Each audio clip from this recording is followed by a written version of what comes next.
ಸ್ನೇಹಿತರೆ, welcome back to AVS super vlogs. ನಾವು ನಮ್ಮೂರಿಗೆ ಬಂದಿದ್ದೀವಿ, ಅಂದರೆ ನನ್ನೂರಿಗೆ ನಾನು ಬಂದಿದ್ದೀನಿ. ವಿಶೇಷ ಏನಂದರೆ, ಪ್ರತಿ ವರ್ಷ ಜನವರಿ 9ನೇ ತಾರೀಕು ಅಯ್ಯಪ್ಪ ಸ್ವಾಮಿ ದೀಪೋತ್ಸವನ ಮಾಡ್ತೀವಿ. ಇದು 51ನೇ ವರ್ಷದ ದೀಪೋತ್ಸವ.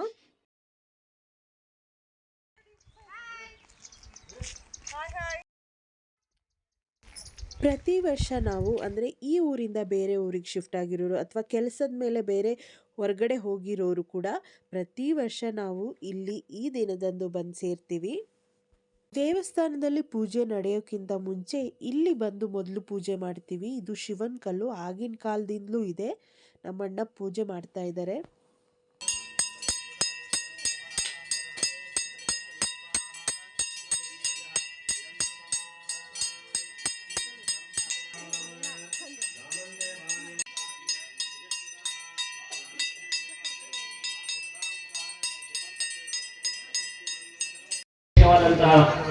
ಅನ್ನದಾನದಿಂದ ಮನುಷ್ಯ ತೃಪ್ತನಾಗ್ತಾರೆ, ದೇವರು ತೃಪ್ತರಾಗ್ತಾರೆ, ಇರ್ತಕ್ಕ ದೋಷಗಳು ಪರಿಹಾರ ಆಗ್ತದೆ ಅಂತ ಅಂತಹ ಅನ್ನದಾನವನ್ನು ಮಾಡ್ತಾ ಇದ್ದೀರಿ. ಸಾಯಂಕಾಲ ದೀಪೋತ್ಸವ ದೀಪಾರಾಧನೆಯನ್ನು ಮಾಡ್ತೀರಿ ಮತ್ತು ಪ್ರಾತಃಕಾಲದಲ್ಲಿ ವಿಶೇಷವಾದಂತಹ ಪೂಜೆಯನ್ನು ಮಾಡಿಕೊಂಡು ಶ್ರೀ ಸ್ವಾಮಿಯ ಸನ್ನಿಧಾನಕ್ಕೆ ಸತ್ಯನಾರಾಯಣ ಸ್ವಾಮಿ ಕತೆ ಕೂಡ ಇತ್ತು. ಪ್ರಕಾಶ್ ಭಟ್ರು ಅಂತೇಳಿ ನಮ್ಮೂರಲ್ಲಿ ಅವರು ಹೇಳಿದ್ರು, ಚೆನ್ನಾಗಿ ಹೇಳಿದ್ದಾರೆ. ಅಲ್ಲಿಂದ ನಾವು ಪ್ರಸಾದಕ್ಕೋಸ್ಕರ ಸತ್ಯನಾರಾಯಣ ಸ್ವಾಮಿ ಪೂಜೆ ಆದಮೇಲೆ ಪ್ರಸಾದ ಕೊಡ್ತಾರಲ್ಲ, ಅದಕ್ಕೋಸ್ಕರ ಕಾಯ್ತಾ ಇದ್ವಿ. ಕ್ಯೂ ನಿಂತಿದ್ದಾರೆ ಜನ, 2-3 ಲೈನಲ್ಲಿ ಕ್ಯೂ ಇದ್ದರು. ತುಂಬ ಜನ ಸೇರಿಕೊಂಡ್ರು. ಆ ಪ್ರಸಾದ ತಿನ್ನಲಿಕ್ಕೆ ಜನ ವೆಯ್ಟ್ ಮಾಡ್ತಾ ಇರ್ತಾರೆ, ಅಷ್ಟು ಚೆನ್ನಾಗಿತ್ತು. ಕ್ಯೂ ಮಾಡ್ತಿರುವಾಗ ಅಲ್ಲೊಬ್ರು ಅಂಕಲ್ ಪರಮೇಶ್ವರ್ ನಾಯಕ್ ಅಂತ ನಮ್ಮೂರವರು, ಅವ್ರು ಸಿಕ್ಕಿದ್ರು. ನಂದು ಒಂದು ಫೋಟೋ ಹಿಡೀರಿ ಅಂತ, ಹಾಗಾಗಿ ಅವ್ರದ್ದು ಒಂದು ವಿಡಿಯೋ ಮಾಡಿದೆ. ಪ್ರಸಾದನ ನಾವು ಎಕ್ಸ್ಟ್ರಾ ಹಾಕ್ಕೊಂತಿದ್ವಿ, ಅಷ್ಟು ಚೆನ್ನಾಗಿತ್ತು. ಅಡುಗೆಗೆಲ್ಲ ಅದು ತುಂಬ ಇಷ್ಟ.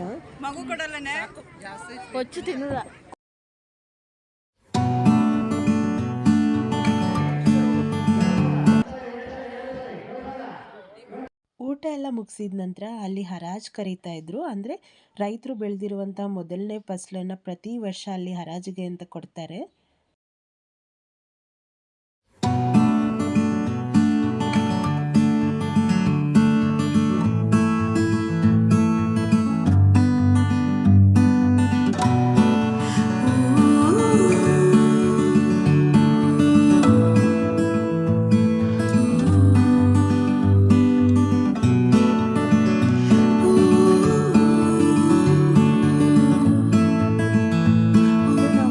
ಆಚೆ ಹೋದ್ವಿ. ಅಲ್ಲಿ ಮಕ್ಳಿಗೆ ಬೇಕಾಗಿರೋ ಆಟ ಆಡೋ ವಸ್ತುಗಳು, ಬಲೂನು, ಐಸ್ ಕ್ರೀಮ್ ಎಲ್ಲ ಇತ್ತು.